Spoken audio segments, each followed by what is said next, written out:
invités qui nous ont rejoints.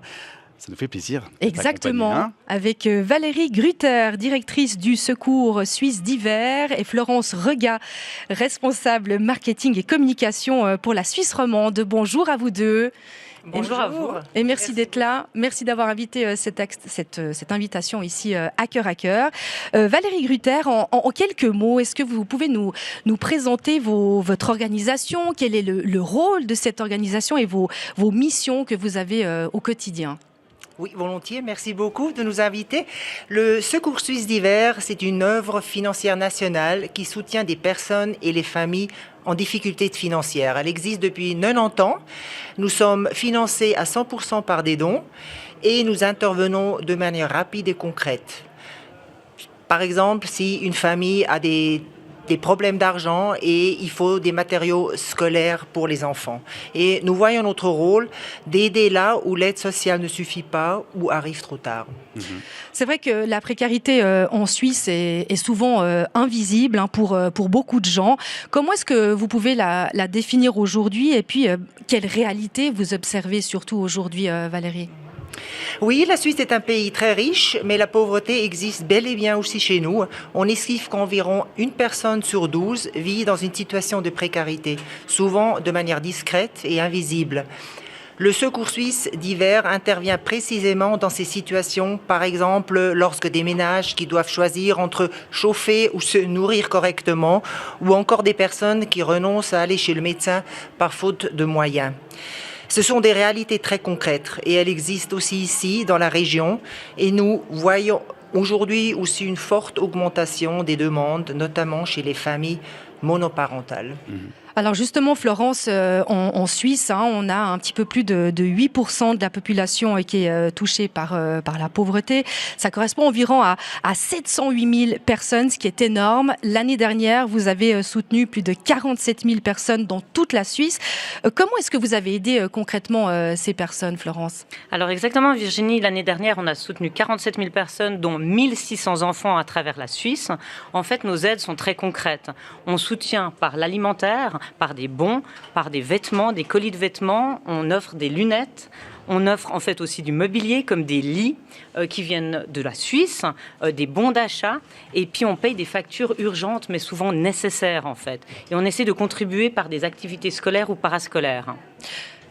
On aide surtout les working poor, donc les familles monoparentales, les personnes qui sont au chômage, les personnes qui ont un seul revenu. Et il faut souligner que le coût de la santé, avec les franchises élevées, les quotes-parts et autres, sont extrêmement importants. Et du coup, c'est un point qu'on va développer en 2026. Et puis, on a un gros projet national sur le thème de la santé bucco-dentaire. Est-ce qu'on a une idée déjà du nombre de personnes que vous avez pu soutenir cette année ? Est-ce qu'on peut dire déjà que cette tendance est stable ou au contraire, est-ce que ça augmente ? Alors, on connaît à peu près, on est toujours entre les 49 000 et les 51 000 personnes qu'on aide par année. Mais en général, c'est assez stable, ça dépend. On est financé à 100% par des dons. Donc, sans dons, on ne peut pas aider les autres. Évidemment. Donc, on ne peut pas aider plus de monde que prévu. Mais la réalité, elle est là, elle est préoccupante parce qu'on a de plus en plus de besoins et plus de demandes et on doit faire attention à ça. Et il n'y a aucune honte à demander de l'aide au secours d'hiver. Ça, c'est important et je tiens à le repréciser. Effectivement. On peut déjà donner votre site, secours-d-hiver.ch pour déjà se renseigner un petit peu plus sur votre organisation. On va continuer évidemment à la présenter dans quelques instants. Et puis vous restez avec nous encore un petit moment ? Avec grand plaisir. Super. Merci. Et ce qui est intéressant, Virginie, dans ce genre d'action, c'est que les choses sont très concrètes. Et je crois que c'est le cas aussi de cette opération Cœur à Cœur. On est toujours, bien sûr, c'est très important qu'on soit unis aussi contre les violences faites aux enfants en Suisse et dans le monde. D'ailleurs, on en parle, chaque année, entre 30 000 et 50 000 enfants sont justement pris aussi en charge par les services de protection aussi en Suisse.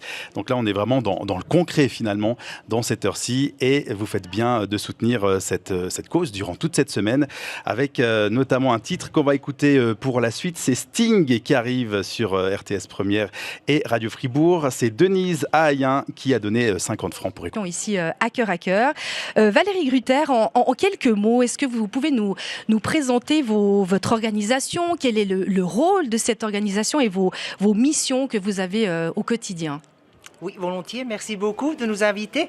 Le Secours suisse d'hiver, c'est une œuvre financière nationale qui soutient des personnes et les familles en difficulté financière. Elle existe depuis 90 ans. Nous sommes financés à 100% par des dons et nous intervenons de manière rapide et concrète. Par exemple, si une famille a des problèmes d'argent et il faut des matériaux scolaires pour les enfants. Et nous voyons notre rôle d'aider là où l'aide sociale ne suffit pas ou arrive trop tard. C'est vrai que la précarité en Suisse est souvent invisible pour beaucoup de gens. Comment est-ce que vous pouvez la définir aujourd'hui et puis quelle réalité vous observez surtout aujourd'hui, Valérie ? Oui, la Suisse est un pays très riche, mais la pauvreté existe bel et bien aussi chez nous. On estime qu'environ 1 personne sur 12 vit dans une situation de précarité, souvent de manière discrète et invisible. Le Secours suisse d'hiver intervient précisément dans ces situations, par exemple lorsque des ménages qui doivent choisir entre chauffer ou se nourrir correctement, ou encore des personnes qui renoncent à aller chez le médecin par faute de moyens. Ce sont des réalités très concrètes et elles existent aussi ici, dans la région. Et nous voyons aujourd'hui aussi une forte augmentation des demandes, notamment chez les familles monoparentales. Alors justement, Florence, en Suisse, on a un petit peu plus de 8% de la population qui est touchée par la pauvreté. Ça correspond environ à 708 000 personnes, ce qui est énorme. L'année dernière, vous avez soutenu plus de 47 000 personnes dans toute la Suisse. Comment est-ce que vous avez aidé concrètement ces personnes, Florence ? Alors exactement, Virginie, l'année dernière, on a soutenu 47 000 personnes, dont 1600 enfants à travers la Suisse. En fait, nos aides sont très concrètes. On soutient par l'alimentaire, par des bons, par des vêtements, des colis de vêtements. On offre des lunettes. On offre en fait aussi du mobilier comme des lits qui viennent de la Suisse, des bons d'achat. Et puis on paye des factures urgentes mais souvent nécessaires en fait. Et on essaie de contribuer par des activités scolaires ou parascolaires. On aide surtout les working poor, donc les familles monoparentales, les personnes qui sont au chômage, les personnes qui ont un seul revenu. Et il faut souligner que le coût de la santé, avec les franchises élevées, les quotes-parts et autres, sont extrêmement importants. Et du coup, c'est un point qu'on va développer en 2026. Et puis, on a un gros projet national sur le thème de la santé bucco-dentaire. Est-ce qu'on a une idée déjà du nombre de personnes que vous avez pu soutenir cette année ? Est-ce qu'on peut dire déjà que cette tendance est stable ou au contraire, est-ce que ça augmente ? Alors, on connaît à peu près, on est toujours entre les 49 000 et les 51 000 personnes qu'on aide par année. Mais en général, c'est assez stable, ça dépend. On est financé à 100% par des dons. Donc, sans dons, on ne peut pas aider les autres. Évidemment. Donc, on ne peut pas aider plus de monde que prévu. Mais la réalité, elle est là, elle est préoccupante parce qu'on a de plus en plus de besoins et plus de demandes et on doit faire attention à ça. Et il n'y a aucune honte à demander de l'aide au secours d'hiver. Ça, c'est important et je tiens à le repréciser. Effectivement. On peut déjà donner votre site, secours-d-hiver.ch pour déjà se renseigner un petit peu plus sur votre organisation. On va continuer évidemment à la présenter dans quelques instants. Et puis vous restez avec nous encore un petit moment ? Avec grand plaisir. Super. Merci. Et ce qui est intéressant, Virginie, dans ce genre d'action, c'est que les choses sont très concrètes. Et je crois que c'est le cas aussi de cette opération Cœur à Cœur. On est toujours, bien sûr, c'est très important qu'on soit unis aussi contre les violences faites aux enfants en Suisse et dans le monde. D'ailleurs, on en parle, chaque année, entre 30 000 et 50 000 enfants sont justement pris aussi en charge par les services de protection aussi en Suisse. Donc là, on est vraiment dans le concret finalement, dans cette heure-ci. Et vous faites bien de soutenir cette cause durant toute cette semaine avec notamment un titre qu'on va écouter pour la